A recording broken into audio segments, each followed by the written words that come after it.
everyone, welcome back to the Shack. This is Stuart, Victor Echo 9, Charlie Foxtrot, and we have an antenna building project today. Today we are going to build our Homebrew, a 4-wave like, Eagle 1 like, a ground-mounted vertical. We're not going to use the trailer hitch mount like they have that they're selling in retail online. We're just going to use ground laid out counterpoises. We're going to see how that works, and then maybe we'll try to elevate those counterpoises as well. We have our antenna mounting apparatus there, and we're going to use the DXCommander 10-meter pole to elevate this antenna. The 4-wave is, a lot of the talking head so-called POTA royalty folks are talking a lot about it right now on YouTube. I said, what's all this hubbub hype about? Let's go see if we can make this thing. And that's what we're going to do today. So the 4-wave, to the best of my knowledge, was built after Eagle 1, same type of antenna. They basically just took the Eagle 1 design after Eagle 1 stopped making them, rebranded it to their name. So basically just a knockoff of the Eagle 1 from my understanding. The wire is a 33.4 foot wire that's supposed to go up the center of the mast. Well, I'm not going to put a wire up the center of my mast, so we're going to run the wire on the outside of the DXCommander pole. What they're retailing has a trailer mount. We're just going to use a ground mounted and put some counterpoise off and see if that makes a difference. So we need 33.4 feet of speaker wire. I'm going to use 16 gauge speaker wire for it. We need a 9-to-1 on, which I have one from LDG, rated for I think 100 watts. That should be sufficient for our test. And let's go see if this thing can actually perform. I'll get everything prepared here. Yeah, so here we are, just doing some research on this antenna. So a quick search on the Google shows it's a portable vertical antenna. They say ideal for POTA activations, made for rapid deployment. The retail version has a jack height pole. DXCommander pole should work just perfectly fine for it. Now here's what they say: to hold roughly 33.4 inches of wire fed through a 9-to-1 balance. So we cut our wire for 33.4, and it's supposed to be mounted on a vehicle hitch. Again, ground counterpoise, it should work just as fine for that. What else does it have here? Now, in the key features and designs that Google tells me, a vertical radiator, often 31 to 33 feet. So can you make it in between there? Again, this antenna needs a tuner, so I'm sure you'll be able to tune all that, tune it out properly with a tuner. It's tested with low power radio, so we're going to use 100 watts. Yeah, capable of tuning 1-to-1 SWR on 20 meters with a tuner. Of course, with a tuner, you're going to get a nice SWR like that. It uses 22 gauge. Well, we have 16 gauge. Should work just fine for that. Anyway, let's get this thing built. Get all the talking head YouTube POTA royalty folks are singing this antenna's praises, so let's go see if it works. And since our DXCommander pole is just a little shy of the recommended full length, we're just going to use what Salty Walt calls a pigtail. Just leave a little bit exposed at the top and just kind of use it like a little, flappy pigtail, I guess. Anyway, here's the 9-to-1 on from LDG. Again, 200 watts PEP on this thing. So I could run the amplifier, just tune it back a little bit. So, but we're going to run barefoot on the FTDX10 today to test this thing. So let's get it all put together. All right, so there's our speaker wire going along the DXCommander pole here. Again, we had a little pigtail at the end, and we have it hooked into our 9-to-1 on right here, up maybe 8 to 10 inches from the ground. Now, one of the most important pieces of gear that you need when doing any sort of portable activations is a choke. And I happen to have one somewhere here in the shack. Just got to find it. Here's one that we have from one of our POTA performers, or the performer antenna. Works just as great. We'll use this one. Actually, this one has a power rating for 1,500 watts, but we're going to be using far less than that today. So there are some claims on YouTube that this is the best portable DX antenna. Now, in all fairness, I gotta speak honestly about this. The people that I see promoting it are not DXers. They're the POTA activators that just work all their US buddies. So they're not really DX activators at all. Not like what I do or Walt does or Gunther does. Not DX at all. They're Gus in Georgia, Bob in what state started with a B? Bob in New Jersey, I always say, right? So you got to take all that stuff when these people claim that these are DX antennas with a grain of salt, because they're not DXers. They are POTA activators that work a lot of US stations. So we'll see if this thing actually can DX. The band conditions are not the greatest, but we'll see what we can do. And I love this DXCommander pole. Hats off to Callum and his team. This thing is so light and easy to maneuver. I don't get any kickback from them or nothing. I don't even get product to sample, nor do I want free stuff. You can buy these off the DXCommander website. I would recommend if you're outside of the US to buy them directly from Callum. That way you save a lot of the potential maybe duties that could be applied if you buy it from somewhere like DX Engineering. Who knows? I mean, so I got the last few shipments I got from DX Engineering had no duties on it. So who knows? It just depends on what's happening, right, in the world. Anyway, so we got our balun out, we got our ground radials, we got our choke. All we need is a coax. All right, so we got the antenna up. Let's go through our setup here. So we're on 20 meters right now. Let's go up to 220-ish. So we're sitting at an SWR out of the box at 2.27. Let's go to 40. My biggest concern on this thing is 40 meters because it's not really cut for a 40 meter frequency. But they claim it's supposed to be resonant on 40 meters. But for some reason, I don't agree with that. 40 meters, change back to SWR. So 3.05 at the bottom of the band, where I like to play around 14,160, just under 3. If you go up into where the American guys like to play, 2.28. If I go to, let's say, 15 meters now, go into 14,225, 21,225 roughly-ish. 2.39. So well within range that a tuner can do its job. Remember, the primary function of a tuner is to match the impedance with the antenna. Basically, we got 50 ohm coax cable. Once we tune it, it should be a 50 ohm match. So a lot of people think SWR, but it's really for impedance matching. That's what a tuner does. And if you don't believe me, here's what Dr. Google says. An antenna tuner or antenna matching unit matches the impedance of an antenna system to the radio transmitter, typically 50 ohm, ensuring maximum power transfer and preventing the radio from lowering power due to high SWR. That's the job of your tuner. So there you go. There's something new some of you may have learned today. Anyway, let's go see what we can hear with this thing. Let's see if it actually DXs. So I'm using the Yaesu FTDX10, which has the built-in antenna tuner, and let's go see what this thing can do. The band is pretty quiet today. All right, get up here. Starting to warm up a little bit. Starting to hear something. 90-degree days. Supposed to be in the 80s today, so summer's coming, over. We'll see if we can work any PODAs. There's a French PODA on 14,270. To be honest, I haven't heard very much Europeans on the hex beam either. 14,179 has a Austrian. That I'm not hearing much from Europe today. Earlier today, got some Europeans, but it's been pretty quiet today. And I'm going to take some more general check in. Victor Echo 9 Charlie Foxtrot. Check it. Victor Echo 9 Charlie Foxtrot, come aboard. Yeah, good morning, everyone. Nice and quiet here on the east coast of Canada. The sun is coming out and not much going on. Pretty quiet. And I haven't been out to the beach yet, so I can't tell you what the water is doing, but nice day here on the east coast of Canada, over. Roger that story. Well, you have a great signal. You're 5858 coming into western Pennsylvania.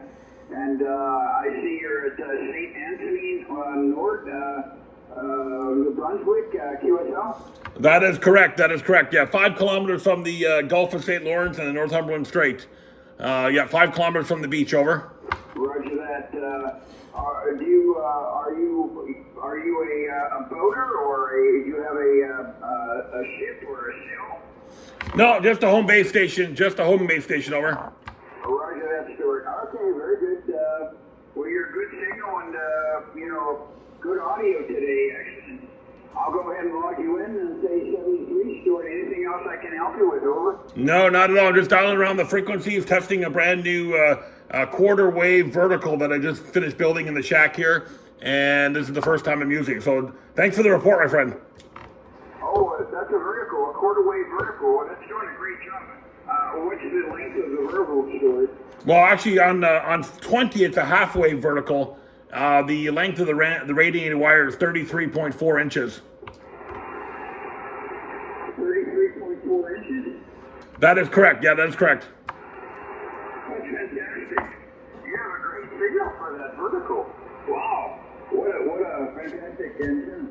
Well, there you go. We checked into the interconnet on 14,300 with Ed WR3I in western part of Pennsylvania. So far, this 4-wave knockoff that I made is living up to the hype of the local stations. Anyways, most of the I was going to say potatoes. Most of the POTA people that use it are very much local, activators and hunters. So it's working locally, but the real test is going to be, can this thing DX? Again, the bands are not the greatest, so I may not get a good sample set today, but we'll keep looking.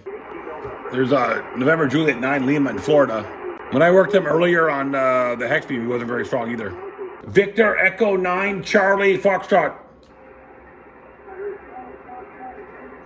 Victor Echo 9 Charlie Foxtrot.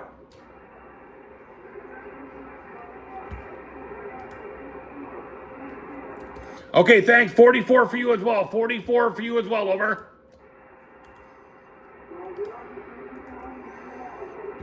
Okay, have a good one. Okay, NJ9L in Florida, 4 and 4 both ways. I just gave him a 4-4 because it's easy that way. Easier that way. So that was on 14265. I got another North American one. Still haven't heard very much DX. Of course, Mike 6 Victor Golf Sierra is on 14350, slightly out of band. I did see that 14313, the English station, is still there. Let's go see if we can hear him. Not hearing the UK station. But then again, I'm not surprised. I wasn't hearing the UK stations up on with the hex beam either today. And there's no flora and fauna stations out on the higher bands right now that are operating CW. Like I said, the bands are not all that great right now. KR4ZY. Not a park that I need. What time though? I usually don't work parks that I already have, but for this test, we'll make an make an exception to the rule.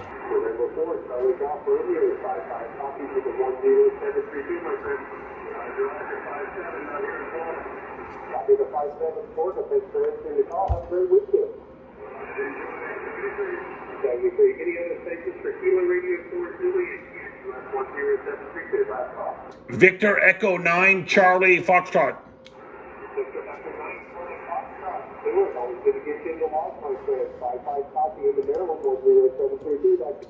Yeah, thanks. We're just testing a brand new vertical antenna here at the home QTH. So thanks for the report. 5 and 5 for you.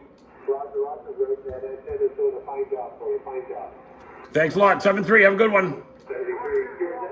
So it's working. It's working North America wide. But we're not hearing any DX today. Again, I wasn't hearing any DX on the hex beam either, so it could be band conditions. I may actually take this out with me to do VE9 rack tomorrow. Out to Cape German, right at the coast there. Try it out and see. Lima Yankee 3 X-rays out on 14250. I can usually hear him.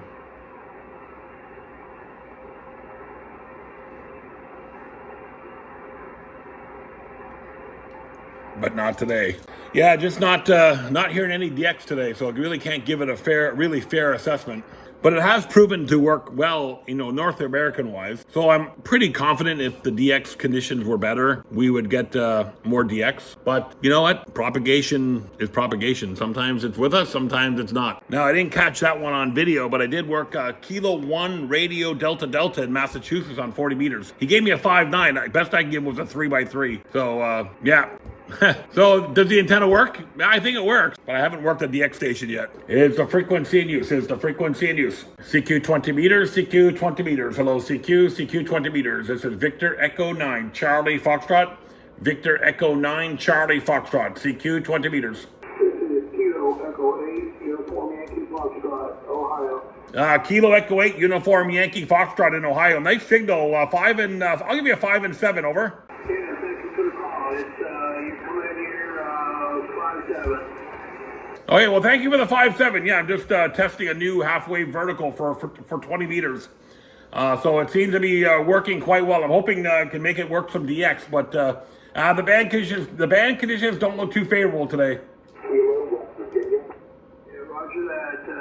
Actually, I'm on a new antenna that I Hustler 5BTV that I mounted up on the roof. Well, it sounded good, my friend. I got good on this 5.7. Anyway, thanks for the call, and we'll keep tweaking this antenna, but it sounds like I got it pretty much nailed, zeroed in where I want it, over. You got it, yeah. It sounded good. All right, well, thank you very much. Have a great day, and thanks for the call. This is Victor Echo 9, Charlie Foxtrot, CQ 20 meters. Kilo Delta 8, Oscar Bravo Alpha. Thank you. Nice signal, 5 and 7.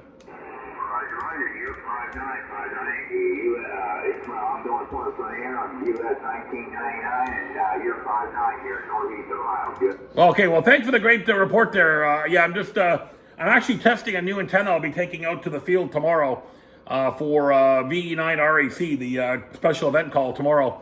But I'm running the four-wave Homebrew knockoff, the Eagle 1 knockoff antenna. I just built one myself at home here, over.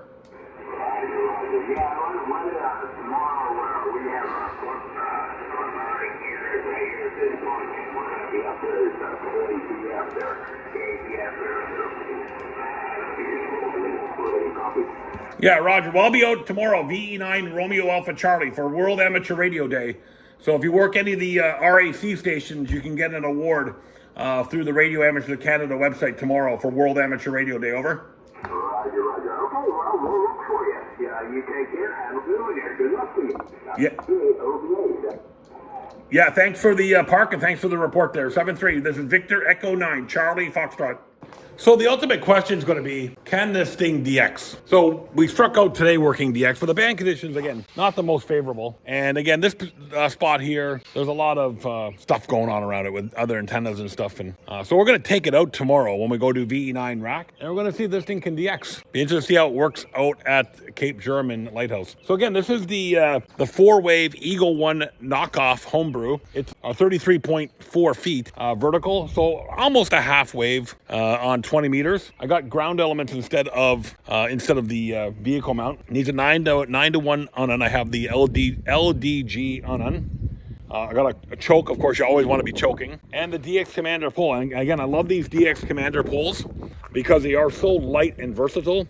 And even in the wind, I'm sure if it's anchored properly, it will handle wind really, really well. So anyway, again, I don't think I had my counterpoise is kind of laid out properly either because of the way that's what I have here for terrain. But anyway, it's working. Again, we made a bunch of US contacts, just no DX. So can it DX? Well, that's to be determined. We'll try that tomorrow. I'll definitely taking this out in the field with me. Anyway, it took me about maybe 20 minutes to build one. DXCommander pole.